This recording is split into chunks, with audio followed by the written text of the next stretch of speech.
नमस्कार, आजमगढ़ टाइम्स में आपका एक बार फिर से स्वागत है। आइए जानते हैं आजमगढ़ के सभी गली मोहल्लों, शहर, कस्बे, गांव की ताजा और बड़ी खबरों को। उससे पहले आपने अभी तक इस वीडियो को लाइक नहीं किया तो लाइक कर दें और हाँ, एक एक करके सभी खबरों को एकदम आखिर तक जरूर देख लें। आजमगढ़ में संपूर्ण समाधान दिवस में डीएम ने दी चेतावनी, बोले सरकारी जमीनों से अवैध कब्जे हटाएं वरना लेखपालों को किया जाएगा निलंबित। जी हां, आजमगढ़ जिले की सगड़ी तहसील में संपूर्ण समाधान दिवस पर जिले के डीएम रविंद्र कुमार और एसपी हेमराज मीणा ने जनता की समस्याओं को सुना। इस दौरान जिले के डीएम रविंद्र कुमार ने संपूर्ण समाधान दिवस पर आने वाली शिकायतों को गंभीरता से लेते हुए कहा कि जनता की जो भी शिकायतें आ रही हैं, उनका सही से समाधान किया जाए। इस सुनवाई के दौरान 6 शिकायती प्रार्थना पत्र सामने आए, जिनमें से एक का मौके पर निस्तारण किया गया है। शेष मामलों का निस्तारण करने के लिए टीम गठित करने का निर्देश दिया गया। इस संपूर्ण समाधान दिवस में विभागीय अधिकारी भी उपस्थित रहे हैं। जिले के डीएम रविंद्र कुमार ने लेखपालों को निर्देश देते हुए कहा कि जिन सरकारी जमीनों पर अवैध कब्जे हैं, उन्हें चिन्हित कर कब्जे से मुक्त करवाया जाए। इसके साथ ही सभी लेखपाल शपथ पत्र दें, इसमें किसी तरह की लापरवाही पर कड़ी कार्रवाई की जाएगी। आजमगढ़ में अब हर निराश्रित महिला पेंशन लाभार्थी का होगा सत्यापन, डीएम कमिश्नर को जारी हुआ निर्देश। जी हाँ, योगी सरकार निराश्रित महिला पेंशन योजना के सभी लाभार्थियों का सत्यापन करवाएगी। प्रमुख सचिव महिला कल्याण लीना जौहरी ने इस संबंध में प्रदेश के सभी मंडलायुक्तों और जिलाधिकारियों को आदेश जारी कर दिया है। इसके सत्यापन का काम 25 मई तक हर हाल में पूरा किए जाने के लिए कहा गया है। बता दें कि पात्र लाभार्थियों को समय समय पर भुगतान की जाने वाली राशि के संबंध में एसएमएस के माध्यम से सूचना दी जाएगी। प्रदेश में निराश्रित महिला पेंशन योजना के तहत लाभार्थियों का आधार प्रमाणीकरण भी अनिवार्य किया गया है। सत्यापन कार्य 3 चरणों में संपन्न होगा। पहले चरण में लाभार्थियों के सत्यापन का कार्य 10 मई तक पूरा किया जाना है। दूसरे चरण में 15 मई तक हस्ताक्षरित सूची समेत रिपोर्ट जिला प्रवेशन अधिकारी को उपलब्ध करानी होगी और तीसरे और अंतिम चरण में इस योजना के तहत 34 लाख से अधिक महिलाओं को पेंशन का लाभ मिल रहा है। आजमगढ़ में जयमाल के समय जमकर फायरिंग, मना करने पर पीड़ित के लड़के के ऊपर की गई फायरिंग, 3 गिरफ्तार। जी हां, आजमगढ़ जिले के दीदारगंज थाना क्षेत्र में शादी समारोह में अवैध असलहे से फायरिंग करने वाले 3 आरोपियों को गिरफ्तार किया गया है। इस मामले में पीड़ित जगदीश यादव ने पुलिस को शिकायती पत्र देकर यह आरोप लगाया है कि बारात रात में आई थी। इस बारात में विपक्ष के द्वारा अवैध असलहे से बारी बारी फायर किया गया। इस बात का जब पीड़ित के बेटे ने विरोध किया तो आरोपियों ने पीड़ित के बेटे के ऊपर फायर कर दिया। आरोपियों द्वारा की गई फायरिंग में पीड़ित के बेटे के हाथ में गोली लगी। इस मामले में पीड़ित की तहरीर पर राकेश प्रजापति, अनिल राजभर, अंकुश यादव के विरुद्ध नामजद मुकदमा दर्ज किया गया है। आजमगढ़ के कैदियों को सुनाए जाएंगे फिल्मी गाने, जेल मंत्री दारा सिंह ने किया कम्युनिटी रेडियो का शुभारंभ। मंत्री बोले सदियों तक याद करेगा पाकिस्तान। जी हां, आजमगढ़ जिले के मंडलीय कारागार में प्रदेश सरकार के जेल मंत्री दारा सिंह चौहान ने कम्युनिटी रेडियो का शुभारंभ किया है। इस रेडियो के चल जाने से जेल में बंद कैदियों को उनकी मनपसंद के गाने सुनने को मिलेंगे। अभी तक पश्चिमी यूपी के कई जिलों में जेल के भीतर कम्युनिटी रेडियो की स्थापना की जा चुकी है। इसी के तहत आजमगढ़ कारागार में कम्युनिटी रेडियो का शुभारंभ किया गया। इस अभियान का मुख्य मकसद कारागार में बंद कैदियों को डिप्रेशन से बाहर निकालना है।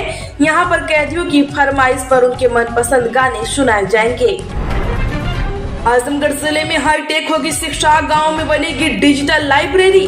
जी हां, आजमगढ़ में अब गांव के युवाओं को ऑनलाइन शिक्षा के लिए भटकने की जरूरत नहीं होगी। जिले के सभी ग्राम पंचायत सचिवालयों में डिजिटल लाइब्रेरी की व्यवस्था की जाएगी। इससे ग्रामीण क्षेत्रों के छात्रों को इंटरनेट, कंप्यूटर और अन्य आधुनिक सुविधाओं का लाभ मिलेगा। इस पहल के तहत पहले चरण में कितनी ग्राम पंचायतों में लाइब्रेरी तैयार होंगी। शासन की ओर से जारी आदेश में कहा गया है कि लाइब्रेरी में बच्चों के लिए पुस्तकालय, फर्नीचर, कंप्यूटर सिस्टम, निःशुल्क इंटरनेट, 2 टैबलेट, शुद्ध पेयजल की सुविधा जैसी सुविधाएं उपलब्ध कराई जाएंगी। हर लाइब्रेरी के लिए लगभग 4 लाख रुपए का बजट तय किया गया है। इन डिजिटल लाइब्रेरी का उद्देश्य ग्रामीण युवाओं को बेहतर शिक्षा देने के साथ ही इंटरनेट और कंप्यूटर की सुविधा प्रदान करना है, ताकि वे डिजिटल शिक्षा से वंचित न रहे। आजमगढ़ में भीषण गर्मी के चलते डीएम का नया आदेश, इन स्कूलों का बदला गया समय, अब इतनी बजे हो जाएगी छुट्टी। जी हाँ, आपको बता दें कि बेसिक शिक्षा विभाग के विद्यालयों का समय में परिवर्तन किया गया है। परिषदीय स्कूल सुबह 7:30 बजे से दोपहर 12:30 बजे तक खुलेंगे।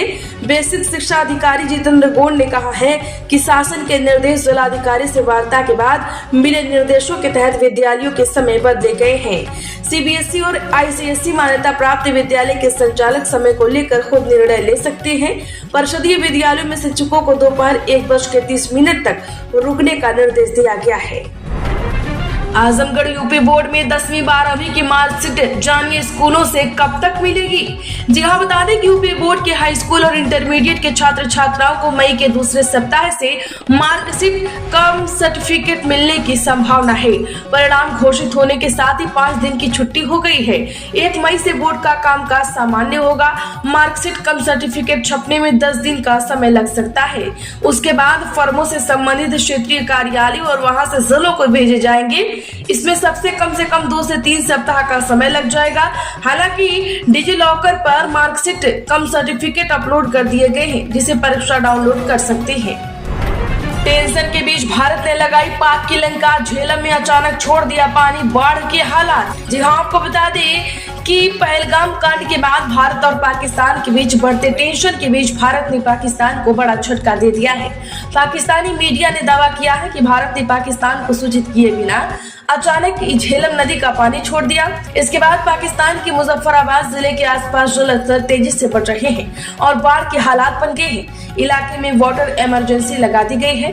पाकिस्तान के डॉन न्यूज के मुताबिक भारत ने झेलम नदी पर बने सभी डैम अचानक खोल दिए। रिपोर्ट में बताया गया है कि स्थानीय प्रशासन ने हट्टियनवाला में आपातकाल लागू कर लोगों को अलर्ट कर दिया है।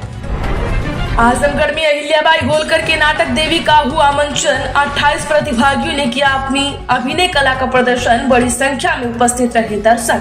जी हाँ, आजमगढ़ जिले में भारतेंदु नाथ अकादमी लखनऊ और सूत्रधार संस्था आजमगढ़ के संयुक्त तत्वाधान में 30 दिवसीय प्रस्तुत पारकनाथ कार्यशाला का समापन हो गया। इस कार्यशाला का समापन अहिल्याबाई होलकर के जीवन पर आधारित नाटक देवी का भावपूर्ण मंचन किया गया। वृंदावन लाल वर्मा के उपन्यास अहिल्या के आंसू पर आधारित यह नाटक वरिष्ठ रंगकर्मी अभिषेक पंडित ने मानचित्र किया था। इसके साथ ही मुख्य प्रशिक्षक के रूप में ममता पंडित भी शामिल रही।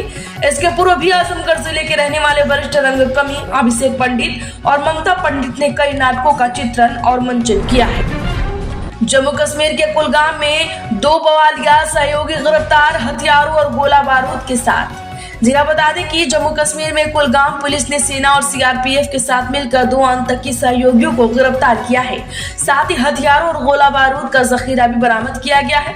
आधिकारिक बयान के अनुसार कैमोह के माटल महा चौक पर जांच के दौरान 2 व्यक्तियों को रोका गया और बाद में गिरफ्तार किया गया।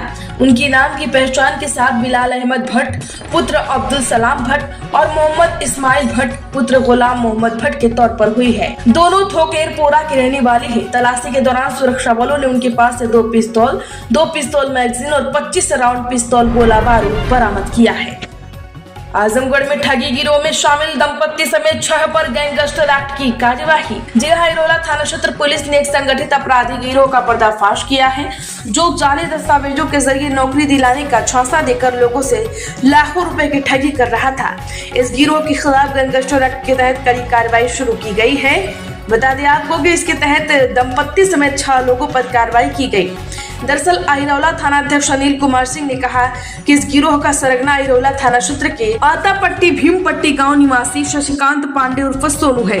शशिकांत पांडे के गिरोह में उसकी पत्नी मंजू, गहती गांव निवासी दिनेश कुमार पांडे, अमन पांडे, विकास पांडे कंदरापुर थाना क्षेत्र के देखरी विजौना कॉलोनी निवासी मानधाता पांडे शामिल हैं।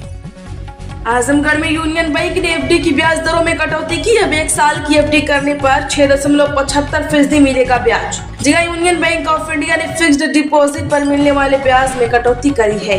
इस बदलाव के बाद बैंक में एफडी कराने पर सामान्य नागरिकों को 3.50% से 7.15% तक का सालाना ब्याज मिलेगा। ब्याज दरों में बदलाव के 3 करोड़ से कम की एफडी पर किया गया है। आरबीआई के रेपो रेट में कटौती के बाद बैंक भी एफडी की ब्याज दरों में कटौती कर रहे हैं। 6 हफ्ते में आदेश पारित करे पुलिस भर्ती बोर्ड। 60,244 सिविल पुलिस कांस्टेबल भर्ती में आरक्षित श्रेणी की अतिरिक्त चयन सूची जारी करने के निर्देश। दरअसल इलाहाबाद हाई कोर्ट ने 2023 की 60,244 सिविल पुलिस कांस्टेबल भर्ती में आरक्षित श्रेणी के अतिरिक्त चयन सूची जारी करने की मांग पर पुलिस भर्ती बोर्ड को निर्णय लेने का निर्देश दिया है। कोर्ट ने याची को 2 हफ्ते में प्रत्यावेदन देने और उससे 6 हफ्ते में बोर्ड को आदेश पारित करने का आदेश जारी किया है। पीओके पर कब्जा करे हिंदुस्तान, अब पाक नागरिक ही करने लगे मांग, शिमला समझौता रद्द कर दिया गया।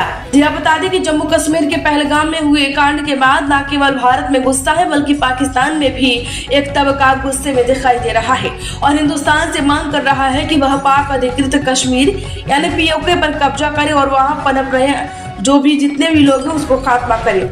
इस बीच भारत ने पड़ोसी पर सख्त एक्शन लेते हुए सिंधु जल समझौता स्थगित कर दिया है, जिससे पाकिस्तान के हुक्मरान बौखला गए हैं। भारत एवं पाकिस्तान में बढ़ते तनाव के बीच पाकिस्तानी संसद के ऊपरी सदन सीनेट ने एक प्रस्ताव पारित कर भारत के आरोपों को खारिज कर दिया, लेकिन वहां के लोग अब शहबाज सरकार को निशाने पर ले रहे हैं। आजमगढ़ रात में सफर करना हुआ मुश्किल, बाईपास से गुजर रही रोडवेज की बसें। जी हां, आजमगढ़ वाराणसी मार्ग पर उत्तर प्रदेश परिवहन निगम की अनुबंधित बसों के चालक परिचालक की मनमानी से यात्रियों को असुविधा हो रही है। इससे लोगों में रोष है। आजमगढ़ से वाराणसी जाने वाले अनुबंधित बसों के चालक परिचालक बिंद्रा बाजार से न होकर हाईवे मार्ग से निकल जाते हैं। आजमगढ़ में इस हफ्ते सोने चांदी में रही तेजी। सोना 721 रुपए महंगा होकर 95,631 रुपए पर पहुंचा। चांदी 97,684 रुपए किलो रही। जी हां, इस हफ्ते सोने चांदी के दामों में बढ़त रही है। इंडियन बुलियर्स एंड ज्वेलर्स एसोसिएशन के वेबसाइट के अनुसार पिछले शनिवार यानी 19 अप्रैल को सोना 94,910 रुपए पर था, जो अब आज 95,631 रुपए प्रति 10 ग्राम पर पहुंच गया है। यानी इस हफ्ते इसकी कीमत 721 रुपए बढ़ी है। आजमगढ़ से कर सकते हैं अप्लाई 4400 प्लस पदों पर सरकारी नौकरी का सुनहरा मौका। जी हां, आपको बता दें कि सरकारी नौकरी की तलाश करने वाले उम्मीदवारों के लिए खुशखबरी है। अप्रैल व मई के महीने में कई पदों पर भर्ती की जाएगी, जैसे इंडियन एयरफोर्स, अग्निवीर से लेकर इंजीनियर एवं कम्युनिटी हेल्थ ऑफिसर जैसे विभिन्न पदों पर वैकेंसी जारी की गई है। कुछ की आवेदन प्रक्रिया शुरू हो चुकी है तो कुछ की अभी होनी बाकी है। आजमगढ़ में आज से बदलेगा मौसम, तेज जिलों में गरज चमक के साथ वज्रपात, 12 जिलों में ओलावृष्टि की चेतावनी। जी हां, मौसम वैज्ञानिकों के मुताबिक प्रदेश के मौसम में बदलाव के संकेत मिल रहे हैं। 3 से 4 दिनों के लिए उत्तर प्रदेश में लू के थपेड़ों से राहत मिलने वाली है। प्रदेश के तराई इलाकों समेत 23 जिलों में गरज चमक संग बूंदाबांदी तो 13 जिलों में ओलावृष्टि की चेतावनी जारी की गई है। इस बीच इन इलाकों में 40 से 50 किलोमीटर की रफ्तार से तेज हवा चलेगी। तो आजमगढ़ की खबरों में फिलहाल इतना ही। वीडियो को लाइक करें, ज्यादा से ज्यादा लोगों में शेयर करके हमारा सपोर्ट जरूर करें। साथ ही कमेंट में जय भारत माता भी